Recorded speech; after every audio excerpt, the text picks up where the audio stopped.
So this, as you see, is the Collective Biodiesel Conference. This is an annual conference that draws attendees from all over the nation, and we even have people coming out of the nation. We have people from Jamaica, from the Cayman Islands, and our conference is really neat in that there are various biodiesel conferences out there, but ours is really for the home brewers, for the co-ops, for these small-scale businesses, for people who are really interested in sharing information and collaborating.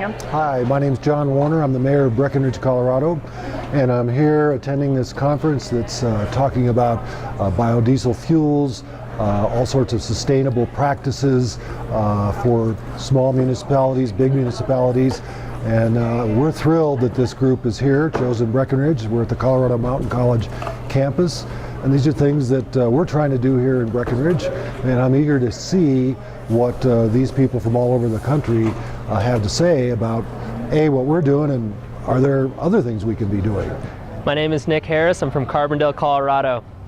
I went to school in Maine on an island called Mount Desert Island, and while I was there I came up with a solution to keep the food waste from being trucked off the island and fuel being brought onto the island. So the idea was to convert that food waste into a usable liquid fuel called butanol. I think that we could probably use all of these pine beetle killed trees to make butanol, but if we were to be able to bring horses up into the backcountry, bring these trees into town, chop them up into little pieces and ferment them, we could produce a significant amount of fuel. Basically, I was a hobbyist, and I went to my first CBC kind of by chance in 2008, and it showed me that there was a much larger world out there, that you can scale this up and do a lot more than just for yourself, and not for your community, for your neighbors, for everyone else out there, really. You know, it inspired me to take it to the next step. I kind of felt alone in the whole thing. Thought I was kind of the weird guy on the block that was doing strange things that no one else really was into.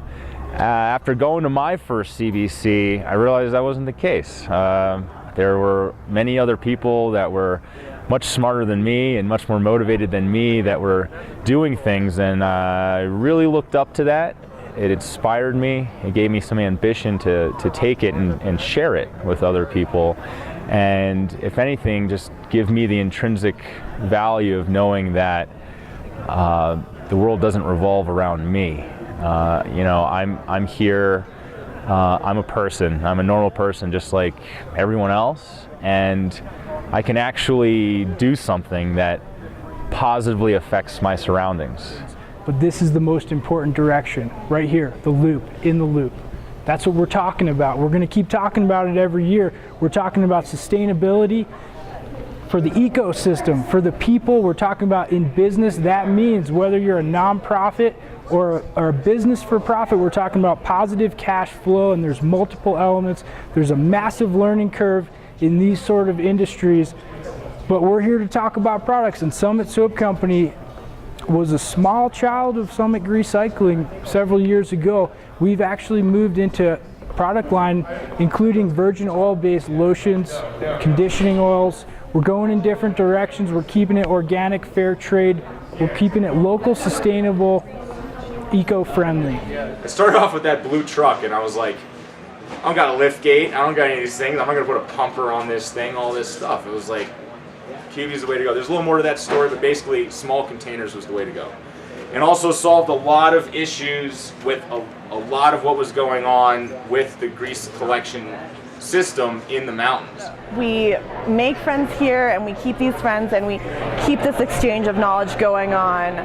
And biodiesel, it's interesting because it should be something that we collaborate in, because it's for the benefit of our whole community, for the benefit of our whole environment. And there's so much of this used vegetable oil that's laying around, so many resources that are ready to be used, and we really just need to work together and to share the knowledge that we have, and that's what we're all about. Okay.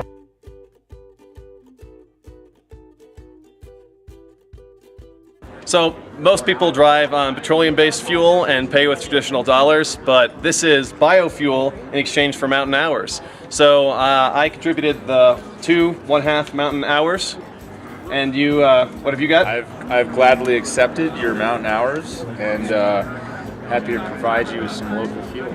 Cool. Money from the people and fuel from the people. It's a great open loop for everybody. Woo!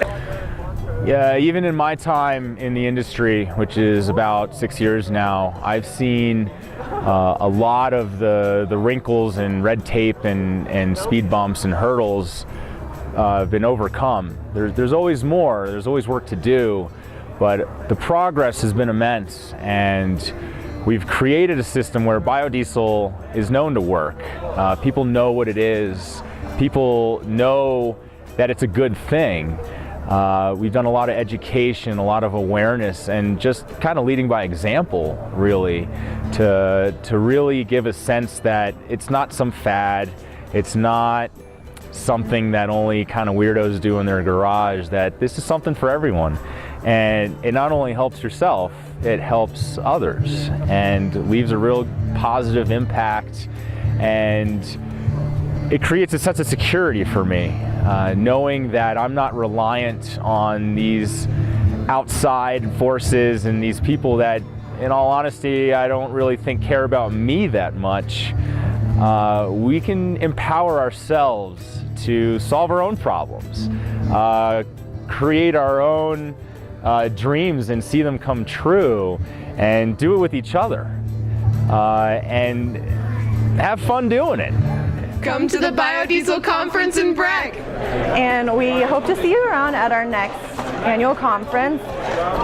The more people that we have, the better, because there's more knowledge, more experience that we all share together. If you're into biodiesel, you need to come to this collective biodiesel conference. It's the only place that I've ever found out of all my searches where the people that are speaking, the people that are here are doing these things. They've done these things. We share with each other. It's open source. We're all here to learn from each other and teach each other as a community of biodiesel producers. Yeah!